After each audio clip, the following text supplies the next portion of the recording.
I feel comfortable here because I'm used to this. And other people are thinking, why are you sitting on the front row? Right?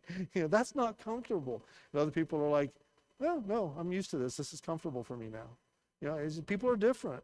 So we have a tendency to go wherever the comfort is the most. And so Jesus calls Matthew, Jesus calls Saul, Paul, into ministry in contexts where they are least comfortable. And I suspect that he does that to you and me too. The people in our family that make us the least comfortable are probably the people that will sharpen us the most. They're the people who will help us to learn how to control our tongue. For good or ill, pain or pleasure, comfort or discomfort, these are the people when I go to their house or they come to my house or we meet at a park for a picnic on some given 4th of July that we know, okay, when Uncle so-and-so or Aunt so-and-so's there, we're going to have to really make sure that we're careful what we say or how we say it because we know how they are, right? And maybe we're that person sometimes. That's very true. People would talk about us that way. I know people would talk about me that way. I've heard after the fact that they've talked about me that way. And that's okay, because it's true. It's true. I have a rusty edge. I have a dull edge. I have many of them in my life, and I bet you do too. Why does Jesus send us into contexts where we are less comfortable? Because we need to sharpen our edges. But then Paul says, be not deceived.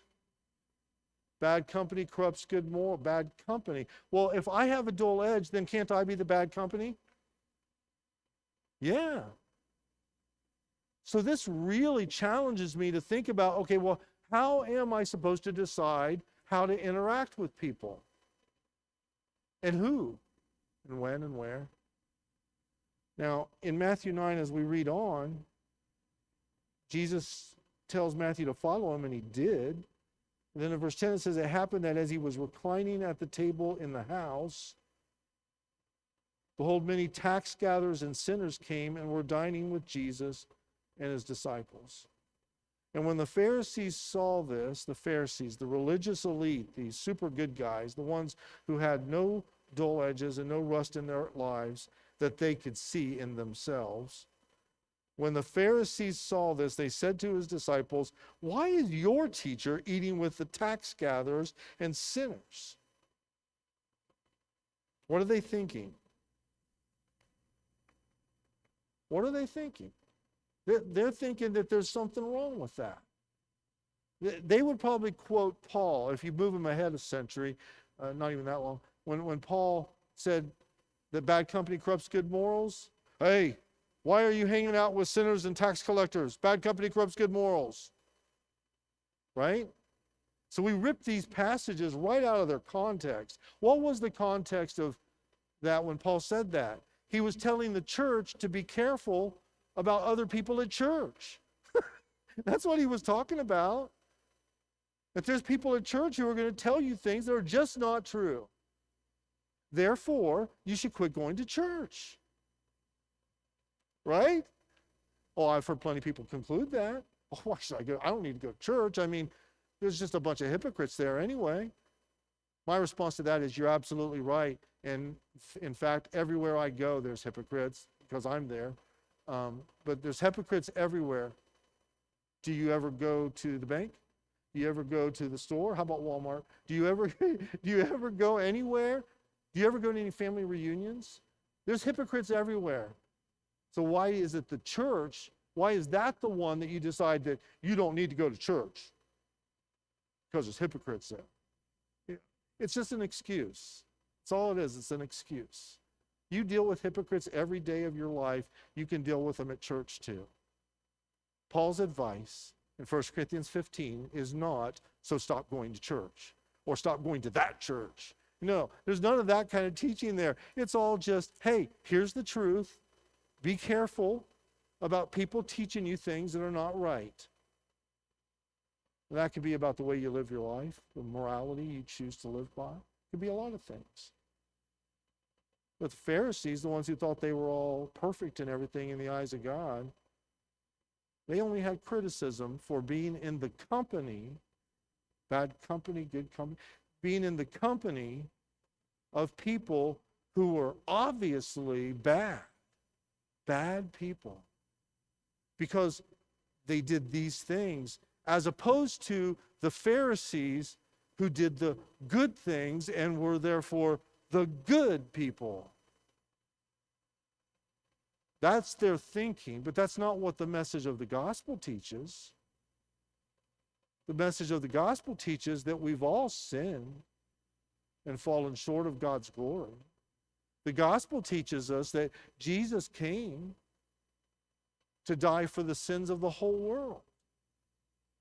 While we're trying to identify who the bad company people are, we're forgetting that we also have rust and dull edges on ourselves.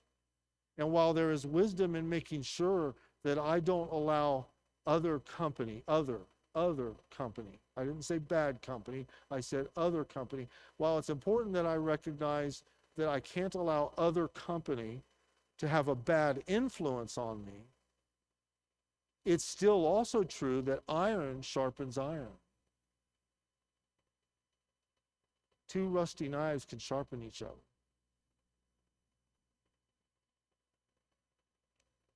And I haven't found a perfectly shiny one anyway, except for Jesus. And that's exactly what Jesus goes on to say here. When Jesus heard this, he said, "Is it not those who are healthy?" He said, "It is not. It is not those who are healthy who need a physician or a doctor, but those who are sick." He's talking about the lives that they're living. He's not talking about pneumonia. He's talking about their spirituality. He says, I'm hanging out with tax gatherers and sinners because they are spiritually sick. And I'm their doctor. But go and learn what this means. I desire compassion and not sacrifice, for I did not come to call the righteous, but sinners, as if there were any righteous to call. There were no righteous to call. There is none righteous, no, not one. Romans 3. So he's being sarcastic a little bit there. I didn't come to call the righteous, you perfect Pharisees. I came to call the sinners, the broken. Because it's those individuals, those rusty, dull-edged people that need a doctor, and I'm their doctor. You say, okay, well, good. I'm glad. That's what Jesus needs to do. But I got to remember what Paul said, to be careful because bad company corrupts good morals. So I'll let Jesus hang out with the sinners, and I'll just make sure that I have my nice little hedge built around me so that I'm always righteous and moral and don't get contaminated by the world, because currently I'm not.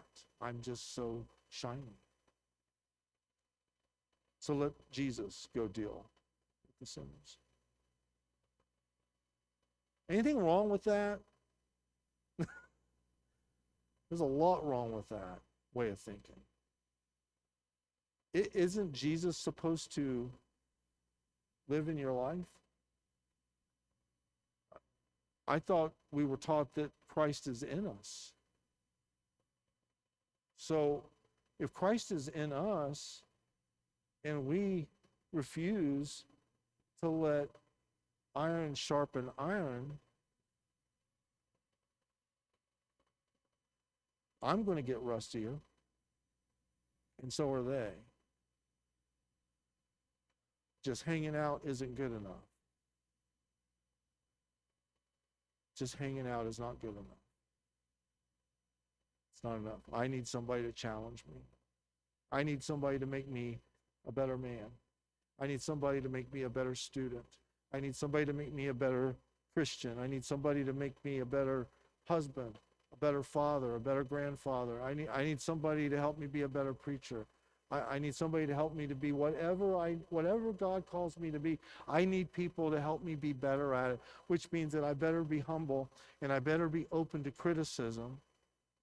And I better just knock off this nonsense of putting up these walls of defensiveness every time somebody challenges me. I need to be challenged. You need to be challenged. Every one of us needs to be challenged because we're all dull-edged, rusty people. And we get sharper when we fellowship, when we interact, when we challenge one another, when we hold one another accountable, when we pray together, but when we pray for one another, when we ask, hey, I haven't seen you for a while, when we challenge somebody's life, but we're challenging our own at the same time, and we're willing to have others challenge us. That's what a family is supposed to do, and that's what a Christian family is supposed to be and to do. And so, as I think about Matthew, this no chance disciple of Jesus becoming not only a disciple, but the writer of my personal favorite gospel, and just such an amazing man who eventually was martyred, according to church history, gave his life for Jesus. Nobody would have ever looked at that little, greedy, lying, betrayer of his own people person and say that guy is going to end up being used by God in an amazing, powerful way. But that's what Jesus saw. When you look at other people and you draw the conclusion that that's just a bad company person that has no chance, you're not following the footsteps of Jesus when you draw that conclusion. The people who have the roughest edges and the most rust on them, when that rust starts coming off, man, they become sharper and better in their sharpness than a lot of people who've been sitting around, hanging out with all their Christian friends. So I challenge you. I challenge you to let your light shine. I challenge you to be the salt of the earth.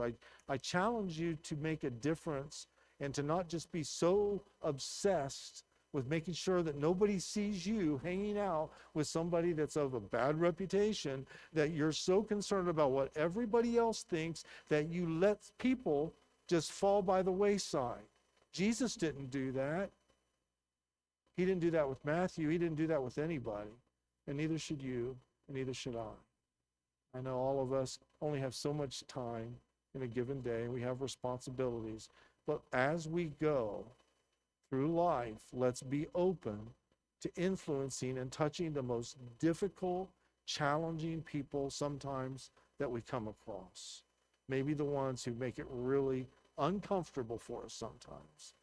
So if you are a person this morning who needs prayer to encourage you to strengthen your life in regards to how you are sharpening other people and allowing other people to sharpen you, namely Jesus most of all, then come and let us know and we'll pray with you. If you have a need, come, please, as we stand together and sing.